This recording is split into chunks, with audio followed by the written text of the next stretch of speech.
Hello hi welcome नमस्ते। मेरा नाम ऋतिक और आज हम फिर से बात करने वाले हैं एक और इंटरेस्टिंग कंसेप्ट के ऊपर। तो ये वीडियो उन बच्चों के लिए मोस्ट इंपोर्टेंट होने वाली है जिनके पास सेमेस्टर 1 में सब्जेक्ट है इंट्रोडक्टरी माइक्रो इकोनॉमिक्स।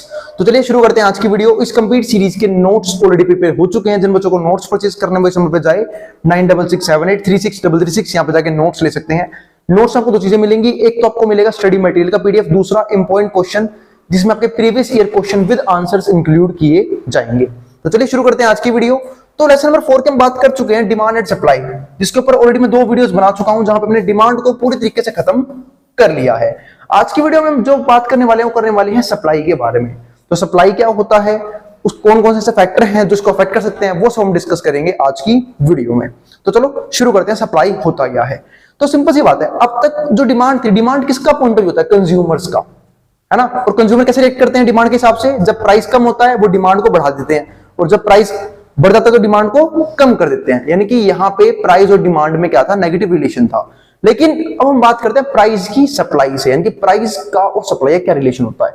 मैं आपसे पूछता हूं, अगर आप एक सेलर हो तो आप अपने प्रोडक्ट को कब बेचना चाहोगे? जब मार्केट में उसका रेट कम हो या जब मार्केट में उसका रेट फालतू हो? तो आप बोलोगे भैया जाहिर सी बात है जब मार्केट में मुझे फालतू रेट मिलेगा तभी बेचूंगा मैं, ताकि मुझे प्रॉफिट क्या हो, ज्यादा हो पाए। तो ये बात होती है हमारी सप्लाई के अंदर। यानी कि सप्लाई में जो लॉ ऑफ सप्लाई की बात करते हैं तो वहां पे सप्लाई और प्राइस में क्या देखा जाता है? Positive relation. यानी कि एक प्रोड्यूसर की अगर मैं बात करूं, जब प्राइस बढ़ जाएगा तो वो ज्यादा चीजें सप्लाई करेगा, और जब प्राइस कम हो जाएगा तो वो कम चीजें सप्लाई करेगा। क्योंकि जब प्राइस बढ़ा हुआ है तो सिंपल सी बात है, उसे प्रॉफिट क्या मिलेगा? ज्यादा मिलेगा, तो सप्लाई भी फालतू करेगा, चीजों को ज्यादा बेचेगा। जब प्राइस कम हो चुका होगा तो कम बेचेगा, वो चीजों को स्टॉक करके रख लेगा और वेट करेगा प्राइस के बढ़ने का। इसलिए जब प्राइस कम होता है सप्लाई भी क्या हो जाती है? कम हो जाती है। क्योंकि अगर वो प्राइस कम में भी सप्लाई करेगा, इसका मतलब क्या है कि वो कहीं ना कहीं लॉस जनरेट कर रहा है। तो कुछ एक्सेप्शंस होते हैं लेकिन वो हम डिस्कस नहीं करेंगे अभी, सिर्फ हम यहाँ पे जनरल सेंस की बात करेंगे जो ज्यादातर गुड्स पे अप्लाई होता है। अब यहाँ पे आते हैं यहाँ पे सप्लाई के कंसेप्ट में। तो सप्लाई का हमारा कंसेप्ट क्या था? तो quantity of a commodity that a producer is willing to sell at a various prices in a given time. मतलब एक टाइम पीरियड पे अलग अलग मतलब प्राइस लेवल पे वो कितनी क्वांटिटी सेल करना चाहता है, उसे हम क्या बोलते हैं यहाँ पे? लॉ ऑफ सप्लाई, या फिर ऐसे तो सप्लाई। तो सप्लाई का मतलब क्या होता है? किसी भी एक टाइम पीरियड में, ठीक है, उस प्राइस लेवल पे वो कितनी क्वांटिटी सेल करना चाहता है। अब बात आती है क्वांटिटी सप्लाइड। अब क्वांटिटी सप्लाइड में क्या मतलब है वो समझते हैं। तो number of goods that a producer will provide at a given price, मतलब कोई भी अगर प्राइस आपने दे दिया तो वो कितनी क्वांटिटी सप्लाई करना चाहता है। अब हो सकता है प्राइस फालतू होगा वो तो ज्यादा क्वांटिटी सप्लाई करेगा, प्राइस कम होगा तो कम क्वांटिटी सप्लाई करेगा। तो डिपेंड करता है प्राइस का, मतलब प्राइस जो है वो क्या है, मार्केट में रेट क्या चल रहा है ना। अब आते हैं यहाँ पे, फिर जो हमारा मेन फैक्टर है, ये तो हो गया सप्लाई क्या होता है, क्वांटिटी सप्लाइड क्या होता है, और लॉ ऑफ सप्लाई कैसे काम करता है। लेकिन अब हमें समझना है डिटर्मिनेंट्स ऑफ सप्लाई। अब डिटर्मिनेंट्स ऑफ सप्लाई का मतलब क्या है कि सप्लाई को कौन कौन से फैक्टर अफेक्ट करते हैं। तो सबसे पहला जो फैक्टर होता है ना, सबसे मस्त, वो होता है प्राइस। क्योंकि प्राइस का हमने डिमांड से भी रिलेशन देखा था, प्राइस का हमने सप्लाई से भी रिलेशन देखा, अभी भी समझाया मैंने आपको। तो सबसे महत्वपूर्ण जो फैक्टर होता है, इंपॉर्टेंट फैक्टर, ठीक है, वो कौन सा होता है हमारा यहाँ पे? प्राइस। तो प्राइस सप्लाई कैसे अफेक्ट करता है? पॉजिटिवली अफेक्ट करता है। कोई अगर आपसे पूछे तो जब प्राइस बढ़ेगा सप्लाई को बढ़ा दूंगा, जब प्राइस कम होगा तो सप्लाई कम कर दूंगा। तो वही बात यहाँ पे है। तो प्राइस ऑफ अ कमोडिटी, ये हमारा क्या है? पहला डिटर्मिनेंट या फिर पहला फैक्टर जो सप्लाई को अफेक्ट कर सकता है। तो when price of a commodity increases, जब किसी भी कमोडिटी का प्राइस बढ़ता है, द क्वांटिटी सप्लाइड इंक्रीजेस। तो क्या होता है? क्वांटिटी सप्लाइड जो है ना वो भी क्या होता है? साथ साथ इंक्रीज कर जाता है। And vice versa. Vice versa क्यों लिखा है मैंने? इसका उल्टा भी होगा। अगर प्राइस कम हो जाएगा तो जो प्रोड्यूसर जो है वो अपने गुड्स को क्या कर देगा? यहाँ पे अपने पास स्टॉक करके रख लेगा, और स्टॉक करके रख लेगा तो क्या होगा? मार्केट में सप्लाई की कमी आ जाएगी। तो जब प्राइस कम होगा तो सप्लाई कम भी होगा। This is also known as law of supply. ध्यान रखना, इसी को हम लॉ ऑफ सप्लाई भी कहते हैं। तो जब हमने प्राइस का डिमांड से रिलेशन देखा था उसको लॉ ऑफ डिमांड कहते थे। जब हम प्राइस को सप्लाई के साथ देखते हैं तो उसको क्या बोलते हैं? लॉ ऑफ सप्लाई कहते हैं। अभी देखो एक ग्राफ है, ये आप लोगों को याद होगा, मैं हिंट के लिए बता रहा हूं। लॉ ऑफ डिमांड कुछ ऐसे काम करता था। उसका ग्राफ कुछ ऐसे था कि अगर मान लो प्राइस हमारा ये है तो हम इतनी क्वांटिटी सेल करेंगे, प्राइस थोड़ा कम हुआ ज्यादा क्वांटिटी लेगा कंज्यूमर, प्राइस और कम हुआ और कम मतलब और फालतू क्वांटिटी बढ़ा देगा। तो P1 पे ये Q1 क्वांटिटी थी, ये P2 पे ये हमारी Q2 क्वांटिटी थी, ये P3 पे हमारी ये Q3 क्वांटिटी थी।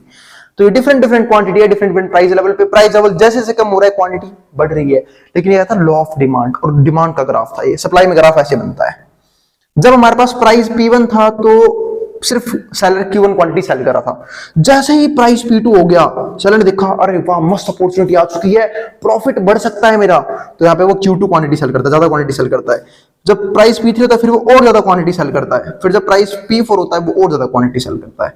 तो इस तरीके से जैसे जैसे प्राइस बढ़ता है वैसे वैसे वो क्वांटिटी, सप्लाइड क्वांटिटी को भी इंक्रीज कर देता है। तो ये था हमारा आज ये वाला कंसेप्ट लॉ ऑफ सप्लाई के ऊपर।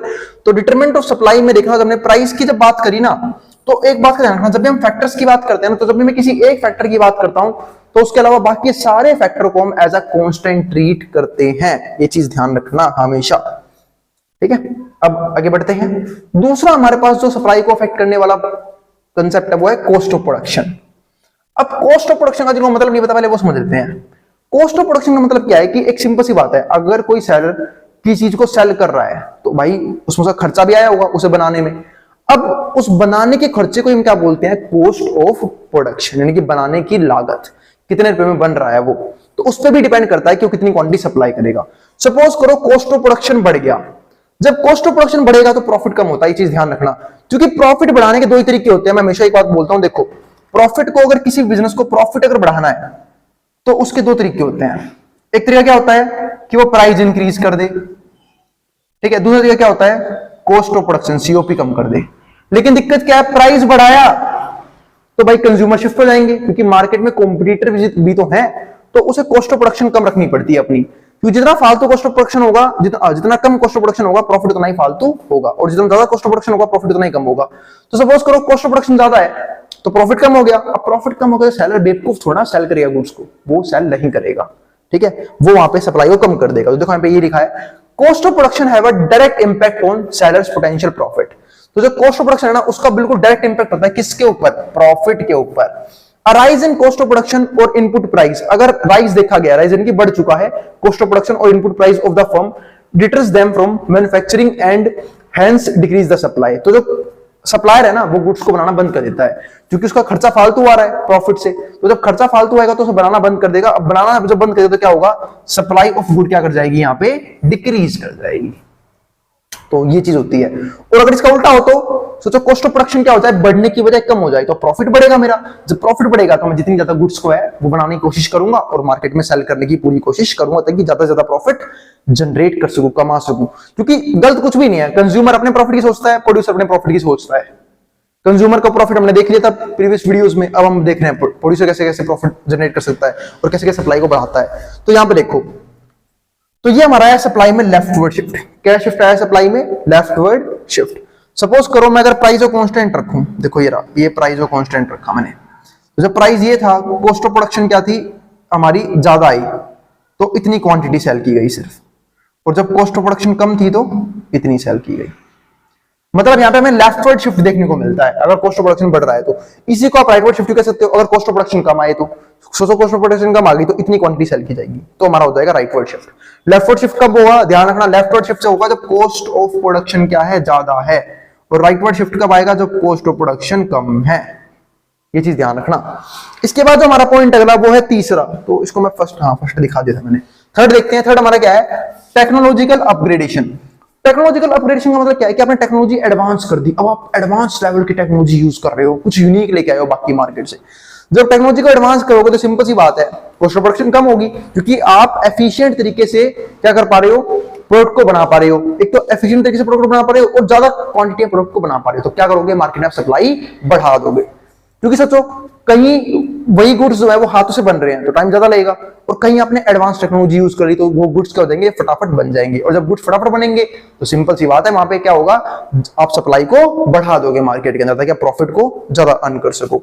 तो विद इंप्रूवमेंट इन टेक्नोलॉजी, जब टेक्नोलॉजी में क्या आता है, इंप्रूवमेंट, यानी कि हमने आउटडेटेड टेक्नोलॉजी को छोड़ के एडवांस टेक्नोलॉजी यूज करनी शुरू कर दिया है। With improvement in technology the production produces efficient and more goods produced in less time. तो यहाँ पे क्या होता है, ज्यादा गुड्स हम प्रोड्यूस करते हैं कम टाइम में, hence supply of such goods increase. तो ऐसे केस में क्या होता है, सप्लाई जो ऐसे गुड्स की इंक्रीज कर जाती है। उसके बाद जो हमारा आता है वो आता है नंबर ऑफ सेलर्स। अब नंबर ऑफ सेलर के केस में क्या है वो समझते हैं। एक सिंपल सी बात है, सेलर या तो कम होंगे या ज्यादा होंगे नंबर्स में। अगर सेलर कम है तो क्वांटिटी भी कम सप्लाई होगी, क्योंकि वो क्वालिटी कम बना पाएंगे, कम ही है बेचने वाले लोग। ठीक है, तो सप्लाई भी कम होगी, लेकिन मान लो सेलर्स बहुत ज्यादा हैं तो ज्यादा क्वांटिटी में गुड्स की सप्लाई की जाएगी। तो बस वही बात यहाँ पे है। तो with more sellers participating in the market the overall supply goods in the market would increase.